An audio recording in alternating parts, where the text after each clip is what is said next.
Hello, John Michael Chambers here. Follow Intel and Insights now weekly, every Thursday at 4:30 p.m. Eastern with Juan like you've never heard him before. Visit johnmichaelchambers.com, ampnews.us to view the broadcast, and be sure to check out thejennifermack.com for incredible gear, MAGA swag, films, books, the work of Juan 07 and his team. Speaking about Juan, he is a man who has been serving this nation since the time of Ronald Reagan. His clandestine assignments and self-imposed directives, many which are unknown to the public, play a critical role in protecting this nation and its interests for decades. A good friend and most valuable voice and resource for the new media. This week's episode is titled "And Justice for All." Should put a question mark next to that. Welcome back, Juan. Hey, beautiful to be with you. Thanks a lot for your valuable time.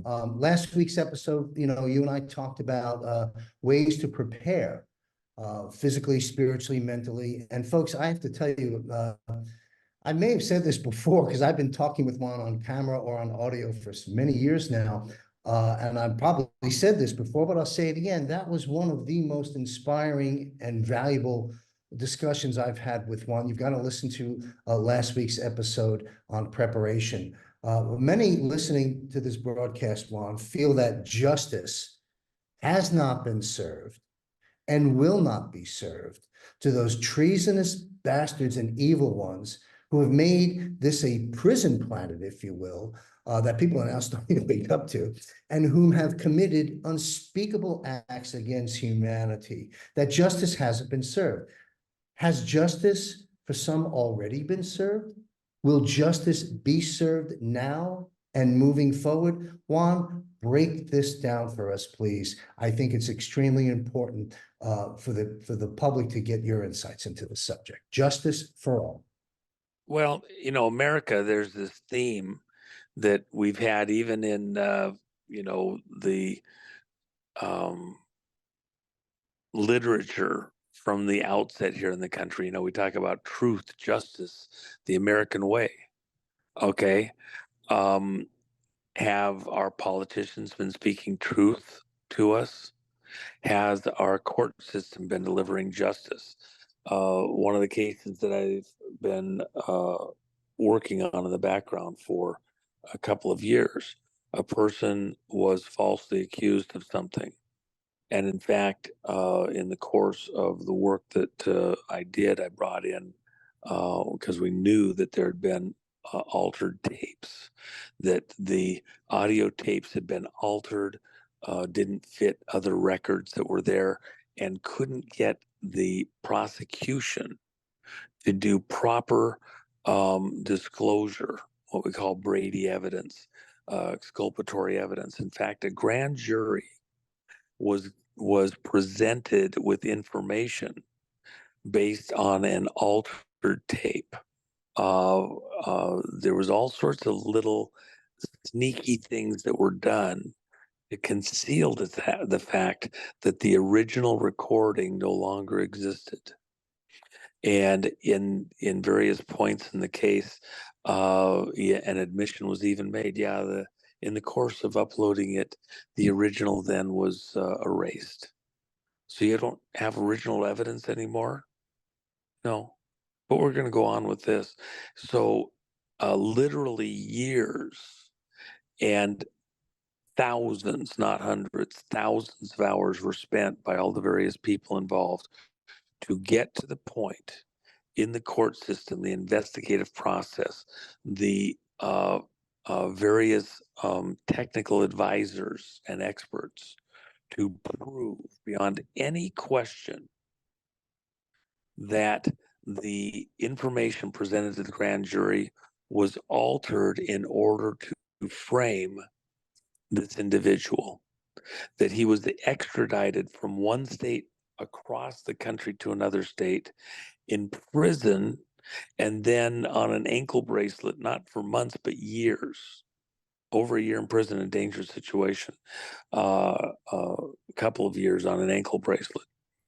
And the whole time, the justice system was working to obscure and block access to the exculpatory evidence that would have proved his innocence and the truth of what he had been saying all the way along.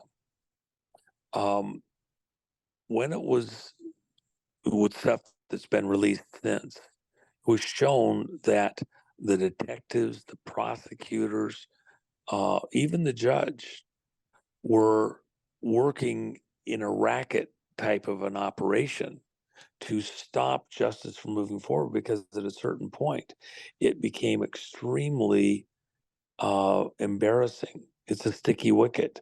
It's a tar baby. Nobody can touch it and not get sullied because they have to protect the one before. It wasn't about justice anymore at a certain point. It was about not having people lose their careers, not having people face some type of internal uh, justice with bar complaints or loss of a career or a judgeship based on what happened. Uh, Even the relationship at the federal level, state to state, because frauds were conducted between governors and states and their staffs in order to do a governor's extradition. It became no longer about justice, but the system protecting itself and the players in the system protecting each other. And they were willing to sacrifice one life into the prison system forever just to protect each other. And the person who initiated this, the detective who was highly motivated for gain because of certain things that he believed that were not true, he was willing to throw justice out the window, proper judicial process out the window, because he became judge and jury based on information that he received that was not correct. And so he was going to become judge, jury, and executioner by reorienting, refabricating the information in a way that told a story that was different than what actually occurred, and to block any information or evidence that went against the story that he was putting together. And the same with the prosecutors. So what happened was injustice became the law of the land in this particular case. And in fact, I believe before we're done, we're going to show that literally not dozens, but hundreds of cases of this exact type with some of the players involved, evidence was altered in the same way for the same reasons, and people went to jail who went there under false information, manipulated to get a particular outcome. We remember years ago the FBI labs went through all sorts of criticism because they were coming up with false positives and concocting evidence in such a way, twisting the information about the evidence in such a way that aided convictions. And it had to be completely torn back down and redone, and then their credibility reestablished. If you look out across America, within the election operations, the system is fried. And in fact, election supervisors and people in the various counties, they haven't wanted to admit that there was frauds in the past, so they won't admit that there's reforms needed because they don't want to expose what's been going on. They're literally head in the sand. Nope, everything's fine. Nope, it never was wrong ever before, and we've never had a problem. Well, America's going to address that. The information that's being released now and over the next couple of months will make it, in my opinion, impossible, but at the very least, very, very, very difficult to stand by that narrative that elections in America have been done justly. Justly, where if the voters voted for a particular person, that person won. If the majority of the voters voted for a particular person, they won. I sat with an attorney a couple of years ago we were discussing a very specific situation where Hillary was running against Bernie Sanders for the primary for the Democratic Party. And she was justifying the work that was done by Debbie Wasserman Schultz to tweak the primary results to allow Hillary to win and Bernie Sanders to lose, when in fact it was going the other direction. And she said with a straight face, well, yeah, but Bernie's a communist. You can't let him win. You can't let him win. You've got to stop that. So she was justifying cooking the books because you had to have a certain person that you liked win the election.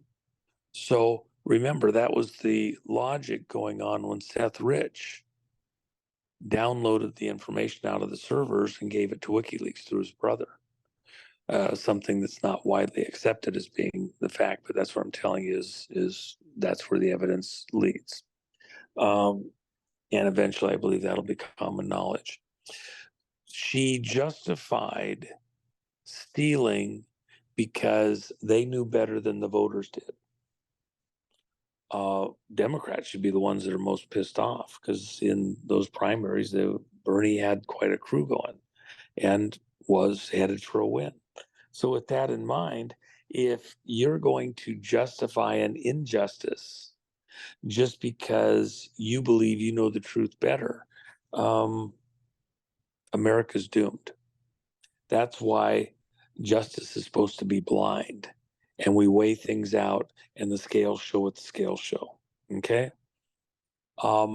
Injustices occurred at the 2020 election. America is living with the consequences of a stolen election.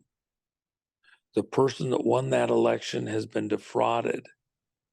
The people of the nation have been defrauded, and justice has not been done. If we're a godly nation, we're going to hold for justice. Do you think for 1 second that God Himself in heaven sometimes lets a little injustice happen so that He gets His way? The scripture says there is no shadow of darkness in God. He is perfect justice at all times. There is no little teeny glint of an injustice. America seeks to be godly. Where we find injustices, we must right them. We, the people, must demand and hold that we will not allow injustices to stand. We must address them.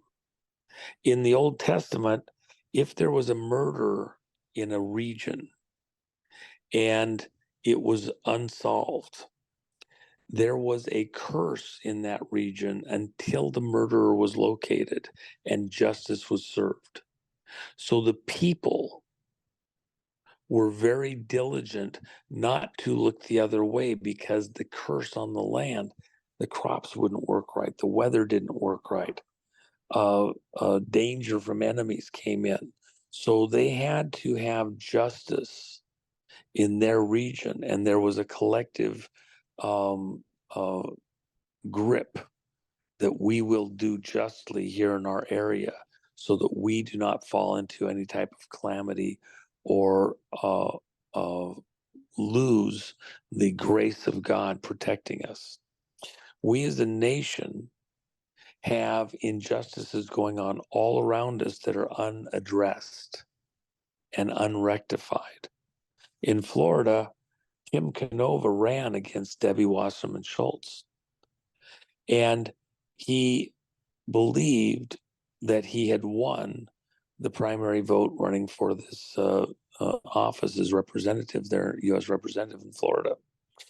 He went to court to get the records and eventually showed that 50,000 of the votes, the paper ballots, were fraudulent. The election supervisor, Brenda Snipes, had those votes destroyed after a year when it was supposed to be held for 22 months, Florida law. When that was proven in court with the depositions and everything, 4 years had elapsed. The election was over. And the office had been held by Debbie Wasserman Schultz for that 2 years that Tim would have occupied it. Was justice ever served? No, because all they did was give him his legal expenses. And, she got to vote. She got to see laws passed that fit her perspective within that crowd that she served with. And the voters were denied the conservative in that location, in that office, and that balance of power that would have shifted with another conservative voice in the US Congress. We were all frauded, and that was never reconciled, never rectified. In the case of the presidential election of 2020, we cannot skip past getting to justice and just move on. We cannot ignore the consequences of the injustice of a fraudulent election being left allowed to stand, and all the rules, all the changes, all the machinations of all of these people to stand where they would control the outcome in yet another election. And this goes on perpetually and never gets solved. In fact, they tighten the noose, they tighten the grip on controlling how you get to vote and your vote is counted. Justice must be done. And in this case, there's still time. We must pull back the electoral college votes of those states where we absolutely know that the vote was conducted unjustly, that there was fraud, that there was egregious fraud, and the vote count cannot possibly be what it was represented to be when the electoral college votes were put in. Those states with those fraudulent votes, their electoral college votes need to be withdrawn. They should not be counted. There is legal precedence for this in US history. And they cannot be included retroactively back to the 2020 Electoral College, January 6, 2021. Justice is those votes get withdrawn, and then the true winner of that election be reinstated in his lawful position, which is Trump. And then justice be done. That's what the Megador, the Matador imagery is. We have to kill this deep state that believes they know what's best better than the American people do. The American people have great instincts. The American people voted for Donald Trump in mass, way higher than the tiny margin of victory that were being sold. We know about the frauds coming out of computers and servers outside of the United States and pumped into computers and servers and vote tallying machines inside the United States now. That cannot be allowed to stand. Justice for America is that those people who got into office unlawfully must be removed. Those that benefited from those illegalities, from those injustices, must suffer the consequence of their illegal activity and must be incarcerated. They must be taken off the streets. We must, as a nation, hold that elections are sacrosanct. Democrat, Republican, that's not what this is about. It's about an honest vote, every American getting fair representation at the ballot box. And where it doesn't exist, where it's being co-opted, where bands of criminals are dealing in counterfeit votes need to be stopped every bit as much as counterfeit currency is stopped. It undermines the nation as a whole, destroys its stability. We have to address that. That's what justice is going to be all about. That is the primary justice, the starting point for justice. Election justice, the people that the American people vote for and have decided need to hold office, get the office. And anybody trying to block them doing that, that is an act of war. That is treason. That type of treachery cannot be allowed to stand. And we, the American people, are the ones that say, I will stand at the precinct. I'll be at the precinct door. I will serve in the precinct. I will be an observer. I will help with the count. And by the way, no more machines. Not until you come up with a way that we can do it where there's nothing hidden. There's no black box voting. There's no hidden programs. In fact, Arizona got it right last year.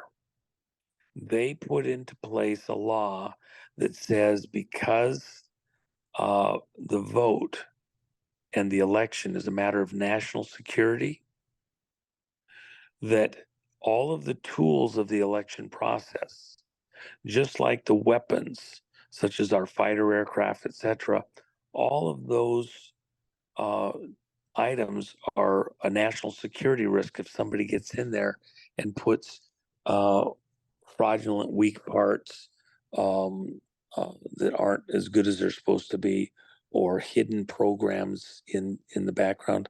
All the programs used in our weapons of war have to be generated here in the U.S. They have to be certified that they're okay. Arizona said the election machines have to be treated just like national security, just like our weapons. They have to meet certain DoD, Department of Defense standards, and all of the internals must be made in the U.S. The current electronic vote machines are manufactured outside the U.S. The programs are not allowed to be transparent, so we don't see what's actually going on in there. And we're not getting U.S. parts, chips. So for the time being, in the next election, when it does happen, it will be a hand count paper ballot where the votes are counted in the same location where they're cast. No transporting them in the trunks of cars. I don't care if it's a police car or an armored car. The votes are counted where cast in the public with the citizens watching. A secret vote, a public count. That's how we're going to get this nation back under control, with people that the people have elected to office, not some foreign entity, some globalista doing magic tricks in the election booth and election offices where the votes are counted. As Stalin said, I care not who votes. I only care who counts the votes. We're going to get this back under control, and justice will be done here in America, so that you start at the ballot box with justice and you'll get just judges. You start at the ballot boxes with justice and you'll get representatives and senators who actually reflect who you are, not somebody else's agenda. Justice at the ballot box, and your money will be sound, because the people who represent you in the way it's spent and the way it's created actually come from your community, not a globalista interested in undermining America so they can own the world. We will take back ownership of America, make America great again, so we can make the world livable again, and Americans will lead the way in doing that. Thank you, Juan. We're talking about justice or injustice, very insightful information. Once again, the act of war was the election theft, and nothing moves forward in terms of restoring the republic till that 2020 is set straight, and that's what the theme is. Now, real quickly, Juan, as I'm going to wrap us up, I've got 2 minutes left here. Folks, there's been injustices all over the place, like all these senseless wars, the election theft, clearly, the Biden crime family, the Clintons, the Bushes, the Cheneys, and so forth. You know who the cast of characters, Gates, Klaus Schwab, the biolabs, imprisonment of the innocent, and outright murder. My dogs are not happy about that. I'm here in my home studio in Thailand, if you have my little golden retrievers. But I do want to say this as we wrap up this important broadcast on justice, and we are going to revisit this a little bit down the line, folks. There are some additional angles I'd like Juan to weigh in on, and we'll elaborate on those in the future, such as how much of this justice has been served. What the judicial system, will it play out? How much of it will play out in the judicial system once we get it right, versus Gitmo? These sorts of things we'll dive into, but I think the underlying issues here have been raised by Juan about how justice has controlled by, as you mentioned, the judge, the jury, and the executioner. They've got the entire thing rigged. It is a weaponization against the truth and the innocent, and that is what President Trump very much knows about, and thus we all know as well. So listen, we've got to wrap this show up. I want to thank you again, Juan O'Savin, for these insightful views about the subject of justice, which we'll come to visit again in the near future. Thank you very much, Juan.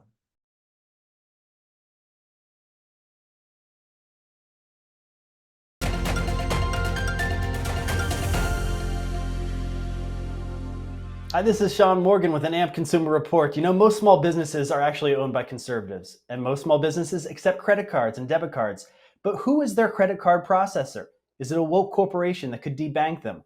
Well, Jesse Siegel of Card Solutions is here to explain what he does and why he's better than a big corporation. Thanks, Sean. So what I do is I eliminate a business's credit card processing expenses by using our dual pricing program that can be utilized with any of our software and hardware solutions. That's great. So my understanding is you do the point of sale and you also do the merchant Correct. services. So you do it all under one umbrella. Can you explain that? So if you're a restaurant, you're going to need a point of sale system to track your inventory and to keep track of your employees. And so I provide that. And if you're just a regular retail business, I can provide small devices as well. Okay, great. And also what I understand is people can call you practically 24/7, and these other corporations, they can maybe wait on the phone. Correct. So a lot of sales reps are jumping into this business. They sign you up and they forget about you. My customers can reach me 7 days a week. I'm very responsive. That's great to know. And you know, we have a link below, and we also have your phone number. So if people can get a hold of you, then they will be able to get a free consultation. Thanks for explaining, Jesse, and we'll see you in the next AMP Consumer Report.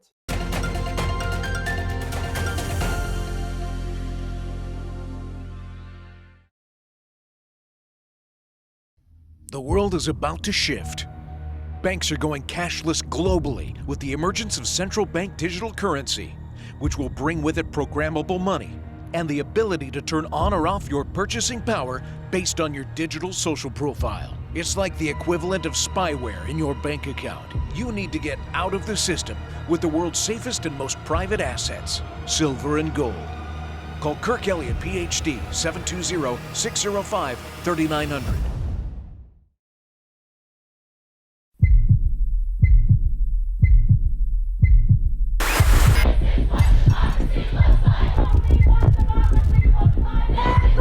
We are here to defend democracy for the people.